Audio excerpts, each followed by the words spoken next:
మనం ఏదైతే ఆశిస్తామో, ఏదైతే దేవుణ్ణి మనసారా అడుగుతామో దానిని ఖచ్చితంగా నెరవేర్చే దేవుడై ఉన్నాడు. మనము కోరుకున్నవి ఖచ్చితంగా జరుగుతాయి. ఏదైతే మనస్సులో నువ్వు అనుకుంటావో అది అప్పుడే ఆ క్షణమే నువ్వు ఊహించినది, నువ్వు కావాలనుకున్నది దేవుడు స్థిరపరచడానికి ప్రణాళిక సిద్ధం చేస్తాడు. అది అందుకునే వరకు కొంచెం ఆలస్యం కావచ్చు, కానీ కొంచెం ఆలస్యమైనా కూడా ఆయన కార్యాలేవి ఆగవు. దేవునికి మహిమ కలుగునుగాక. హల్లెలూయా. ఈ రోజున రాంబాబుకి ఒకే ఒక విచారం, నాకు ఒక కొడుకుంటే బాగుండు, వీళ్ళతో ఏగలేకపోతున్నాను, లేకపోతే వీళ్ళతో పడలేకపోతున్నాను, కొడుకుంటే నాకు ఆసరా ఉండేవాడు అని అనుకుంటాడేమో అనుకుంటున్నాను నేను. ఎందుకనంటే ఎప్పుడు చూసినా అదే గొడవ. కూతుర్ని అనవసరంగా కనేసాము, ఒక కొడుకన్నా ఉంటే బాగుండేది అన్నట్లుగా రాంబాబు తన ఆలోచనలు ఉన్నాయి అనుకుంటున్నాను నేను. మేమైతే ఏమనుకున్నానంటే కూతురు లేదు, కూతురుంటే బాగున్ను, ముగ్గురు మొగాళ్ళే పుట్టేశారు, మొగాళ్ళలో ఒక్కడైనా సరే ఆడపిల్ల అయితే బాగున్ను అనేటువంటిది మా ఆశ. ఇప్పుడు బైబిల్ గ్రంథం ఏం చెప్తుందంటే తప్పకుండా మీరు వారసులను కలిగి ఉండాలి అని చెబుతుంది. బైబిల్ ఏం చెప్తుందంటే వారసుని కలిగి ఉండాలి అని చెబుతుంది. మరి వారసత్వపు హక్కు పురుషునికే ఇచ్చాడు. కాకపోతే వీళ్ళు ఏ రకంగా వారసత్వాన్ని తీసుకుంటారు అనేది ఒక పెద్ద సమస్య. బైబిల్ గ్రంథంలో బైబిల్ చెబుతున్నటువంటి మాట ఏంటంటే కొత్త నిబంధనలో స్త్రీ పురుషుల భేదము లేదు, అన్నిటిలోనూ వారసత్వాన్ని వాళ్ళకి హక్కుగా ఇచ్చాడు అని నూతన నిబంధన గ్రంథం చెబుతుంది. పాత నిబంధన గ్రంథంలో పురుషులకే స్వాస్థ్యాన్ని అప్పగించారు, స్త్రీలకు లేదు. ఆ దినాలలో పెద్ద ఫైటింగ్ కూడా జరిగింది. ఒక సందర్భంలో చాలా గొడవలు జరిగినాయి. దానికోసం ఒక నిరాహార దీక్ష లాంటిది చేశారు, గొప్ప ఉద్యమం లేవదీశారు. ఆ దరిమిలా ఏమైందంటే స్త్రీలకు కూడా వారసత్వం ఉంటుందా, స్త్రీలకు ఏ రకంగా వారసత్వం ఇవ్వాలి, పురుషునికి కదా మన వారసత్వ హక్కు అనేది తీర్మానించాం. పాత నిబంధన గ్రంథంలో అంతా కూడా పురుషులకే వారసత్వపు హక్కు.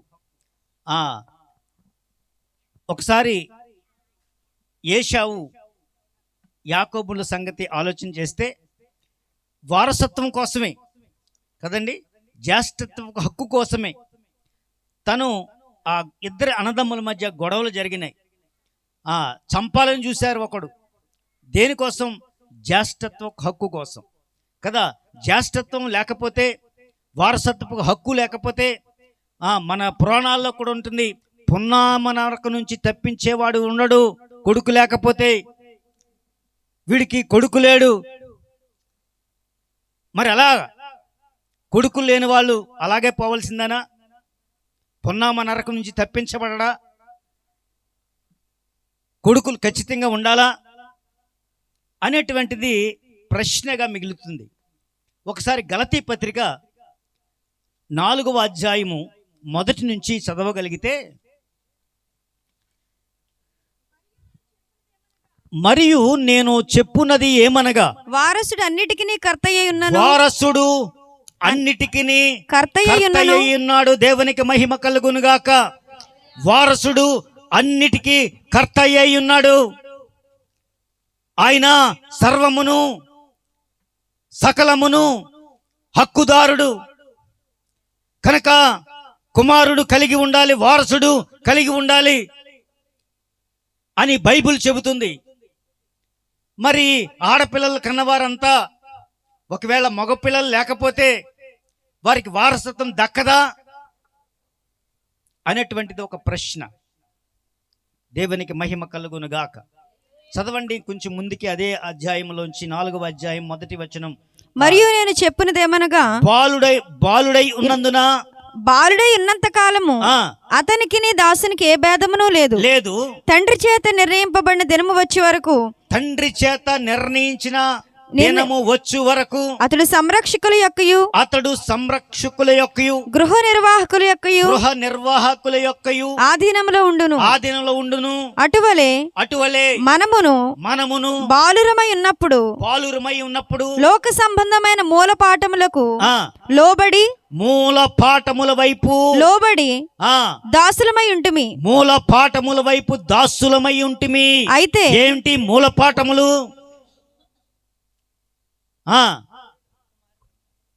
మూల పాఠములు ఏంటంటే, సృష్టి ఆయన చేసిందే.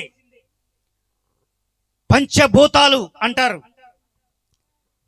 పంచభూతాలు అని ఫుట్ నోట్లో ఏముందో చూడండి. ఆ వచనాల తర్వాత భూతములు అని ఉంటది.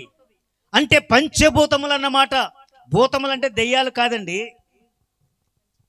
దెయ్యాల బాధ కాదు. ఇప్పుడు అక్కడ ఏముందంటే భూతములు అని రాయబడి ఉంది. అది పంచభూతాల కోసం రాయబడినటువంటి మాట. అది పంచభూతములు ఎవరి ఆధీనంలో ఉన్నాయి? ఆయన ఆధీనంలో ఉన్నాయి. ఆ వారసుడు మీకు కలిగి ఉండాలి అంటున్నాడు. పంచభూతములు ఆయన ఆధీనంలో ఉన్నాయి కదా, ఆయనే సమస్తానికి వారసుడు. పంచభూతాలు ఎవరి ఆధీనంలో ఉన్నాయి నేడు? తండ్రి అయిన దేవుని ఆధీనంలో ఉన్నాయి. కుమారుడైన యేసుక్రీస్తు ఆధీనంలో ఉన్నాయి. పంచభూతములు ఆయనే సృష్టించాడు. పంచభూతములు ఆయనకు భయపడుతున్నాయి. పంచభూతాలు ఆయన ఆధీనంలో ఉన్నాయి. ఆయన వశమై ఉన్నాయి. దేవునికి మహిమ కలుగునుగాక. హల్లెలూయా. వశమై ఉన్నందున దేవుడు ఏది చెబితే, ఆ తండ్రి ఏది చెబితే, ఆ కుమారుడైన యేసుక్రీస్తు ఏది చెబితే అదే ఫలిస్తుంది, అదే జరుగుతుంది. దేవునికి మహిమ కలుగును గాక. హల్లెలూయా, హల్లెలూయా, హల్లెలూయా, హల్లెలూయా, హల్లెలూయా. చూడండి, ఒక కథ చెబితే మీకు అర్థమవుతుంది అనుకుంటున్నాను. సంఖ్యాకాండము 27వ అధ్యాయం. సంఖ్యాకాండములోంచి 27వ అధ్యాయం. ఈ రాత్రి అందరూ శ్రద్ధగా వినాలని మనవి చేస్తున్నాను. సంఖ్యాకాండము 27వ అధ్యాయము. అప్పుడు యోసేపు కుమారుడైన మనష్షే వంశస్థులలో సెలోపెహాదు కుమార్తెలు వచ్చిరి. సెలోపెహాదు అనండి అందరూ కూడా. సెలోపెహాదు ప్రసాద్ కాదు, పెహాదు. అతని పేరు. అతను ఏ వంశీకుడు? మనష్షే వంశమునకు సంబంధించిన వాడు. యోసేపు కుమారుడైన మనష్షే వంశస్థులలో సెలోపెహాదు కుమార్తెలు వచ్చిరి. దేవునికి మహిమ కలుగు. సెలోపెహాదు కుమార్తెలు 5 ఉన్నారు. తర్వాత మీరు దానిని మననం చేయండి, తర్వాత చదువుకోండి. సెలోపెహాదుకు 5 కుమార్తెలు ఉన్నారు. 5 కూడా ఒకరి తర్వాత ఒకళ్ళు పుట్టేశారు. ఎందుకంటే కుమారుల కోసం ట్రై చేశాడేమో. ఇంకా పుడతారంటే 5 పుట్టేశారు, కానీ మగపిల్లాడు పుట్టలేదు. అలాగే ఆ జీవితం అంతా కూడా 5తోనే సమపాజ్యమైంది. 5తోనే సరిపెట్టేసుకున్నారు. ఇక మగపిల్లలు లేరు. ఆ రోజుల్లో వంశాంకురం ఉండాలి తప్పనిసరిగా. లేకపోతే ఆస్తులన్నీ అన్నదమ్ముల కుమారులకో, అన్నదమ్ములకి వాళ్ళ బంధువులకో ఈ ఆస్తి హక్కు అంతా కూడా వారి సమపార్జన చేయాల్సి విషయం ఉంది. వాళ్ళకి ఏమాత్రం కూడా రాదు, ఆస్తిలో హక్కు లేదు. అలాంటప్పుడు ఆస్తి కోసం వాళ్ళు నిలబడ్డారు. దేవునికి మహిమ కలుగును గాక. హల్లెలూయా. వాళ్ళు ఏం చేశారంటే అందరూ కూడా ఖచ్చితంగా కూడుకొని 5 ఆ అక్క చెల్లెళ్ళు కూడా ఒకసారి ఏం చేద్దాం అని కూర్చొని ఆలోచించారు. కూర్చొని ఆలోచిస్తే వాళ్ళకు ఒక తలంపు వచ్చింది. మనము ఈ ఆస్తి హక్కు మనకెక్కడా లేదు. ఎవరు కూడా స్త్రీలకు ఆస్తి హక్కు పంచడం లేదు. కానీ ఈ రోజున మనము దానికోసం పోరాడదాం అనుకున్నారు. దేవునికి మహిమ కలుగును గాక. హల్లెలూయా, హల్లెలూయా, హల్లెలూయా. ఎవరు? సెలోపెహాదు కుమార్తెలు. వారి పేర్లు Mahlah, Noah, Hoglah, Milcah, Tirzah అనువారు. ఈ 5 కూడా అతని కుమార్తెలు. కుమార్తె అయినటువంటి వారు ఎంత పౌరుషంగా నిలబడ్డారంటే, మగోడు చాలడు, మగోడు బలాదూర్, వాళ్ళ ముందు ధైర్యానికి వాళ్ళకి మించిన వారు లేరు. వాళ్ళందరూ కూడా కూర్చొని మాట్లాడుకొని, మనం ఆడవాళ్ళమైతేనే ఎక్కడితో మన తండ్రి పేరు పోవాల్సిందనా, మన తండ్రి పేరు మనం నిలబెట్టాలి, మన తండ్రి పేరు మనం నిలబెట్టాలి అని కంకణం కట్టుకున్నారు. ఆడపిల్లలైనా కూడా వారి తండ్రి కోసం ఆలోచించారు. దేవునికి మహిమ కలుగును గాక.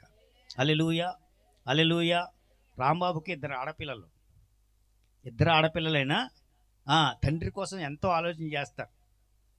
వాళ్ళకి చెప్పకపోయినా, వాళ్ళు ఎన్ని తిట్లు తిన్నా, కంచేపు కసురుకున్నా, వాళ్ళ కోసమే వారి భవిష్యత్తు అంతా ఉంది. ఏదైనా పని జరిగితే పొద్దున్న పాటు పనిచేసి ఎక్కడైనా ఏదైనా దొరుకుతుంది అని ఆలోచన చేస్తే అక్కడ వాళ్ళు హాజరై వాళ్ళతో పాటు పనిచేసి ఏదో ఒకటి సంపాదించాలి.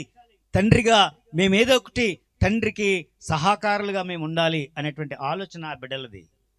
నేడు ఆడు ప్రార్థన ఆలకించి, దేవుడు వాళ్ళ మనవిని ఆలకించి, ఆ కుమార్తెలను ఇప్పుడు హార్టికల్చర్ అసిస్టెంట్గా ఉద్యోగం సంపాదించడానికి ముందుగా దేవుడు ఒక చిన్న పనిని అప్పగించాడు.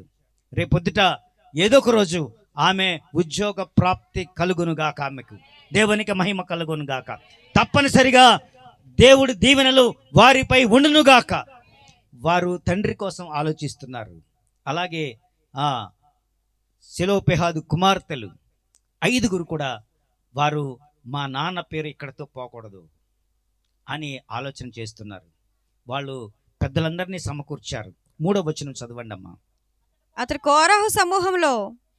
కోరాహు సమూహం అనగా యెహోవాకు విరోధముగా కూడిన వారి సమూహములో, యెహోవాకు విరోధముగా కూడిన వారి సమూహంలో ఉండలేదు గాని తన పాపమును బట్టి మృతి పొందెను. అతనికి కుమారులు కలగలేదు. అతనికి కుమారులు లేనంత మాత్రము చేత మా తండ్రి పేరు అతని వంశంలో నుండి మాసిపోనేలా, తండ్రి పేరు అతని వంశంలో నుండి మాసిపోనేలా మా తండ్రి సహోదరులతో పాటు స్వాస్థ్యమును మాకు దయచేయమనిరి. వారితో పాటు స్వాస్థ్యమును మాకు దయచేయమని, మా తండ్రి పేరు మేము నిలబెడతాం అని కంకణం కట్టుకున్నారు. దేవునికి మహిమ కలుగును గాక. చదవండి అమ్మా. అప్పుడు మోషే వారి కొరకు యెహోవా సన్నిధిని మనవి చేయగా, దగ్గరికి వెళ్ళి మోషే గారు ఇతర పెద్దలతో కలిశారు. గౌరవపూర్వకంగా వీరందరూ కూడా గౌరవపూర్వకంగా వారి పరిచయం పెంచుకున్నారు. న్యాయం కోరే ధైర్యం వాళ్ళకి వచ్చింది. మనం న్యాయం కోరదాం.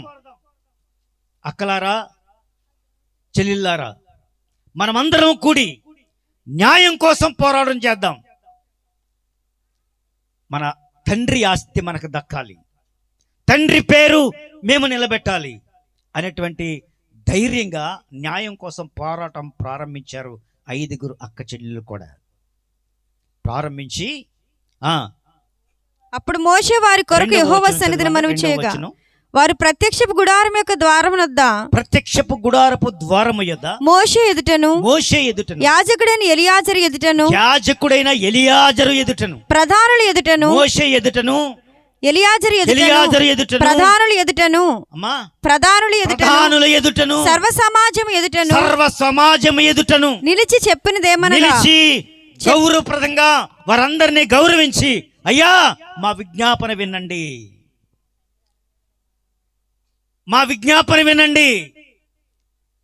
మేము న్యాయమైనదే కోరుతున్నాం. మా తండ్రి హక్కు, ఆస్తి మాకు దక్కాలి. తండ్రి పేరు నిలబెట్టాలంటే మాకు ఏదో ఒకటి ఉండాలి కదా. మా తండ్రి ఆస్తి మాకు దక్కేలాగా చేయండి అని ప్రాధేయపడడం ప్రారంభించారు. వారు ప్రార్థన దేవుడు ఆలకించాడు. వారు మనవి దేవుడు ఆలకించాడు. ఎంత గౌరవ ప్రతిష్టలు కలిగినటువంటి బిడ్డలో 5 కూడా. ఎందుకంటే గొడవలకు దిగలేదు కదండి. ఎవరో గొడవలాడికే ఎవరో రైతు మనకి తోడొస్తాడు అని అనుకోలేదు. డైరెక్ట్గా మోషే దగ్గరికి వచ్చారు, యాజకుల దగ్గరికి వచ్చారు, ప్రధానుల దగ్గరికి వచ్చారు. వారందరూ కూడా గుమ్ముడికూడి ఉంటుండగా సమాజం ముందు అయ్యా మాకు న్యాయం చేయండి అయ్యా అని విన్నవించుకున్నారు. దేవునికి మహిమ కలుగును గాక. హల్లెలూయా, హల్లెలూయా, హల్లెలూయా, హల్లెలూయా, హల్లెలూయా. తమ హక్కును అడగాలని ఎంచుకున్నారు. వాళ్ళు హక్కును మాకు కావాలి అని ఎంచుకున్నారు. ఎంచుకొని హక్కు కోసం పోరాటం ప్రారంభించారు. దేవునికి మహిమ కలుగును గాక. హల్లెలూయా. వినయపూర్వకంగా వారు పెద్దలందరినీ కలిశారు. పెద్దలందరినీ కలిస్తే మోషే ఏం చేశాడంటే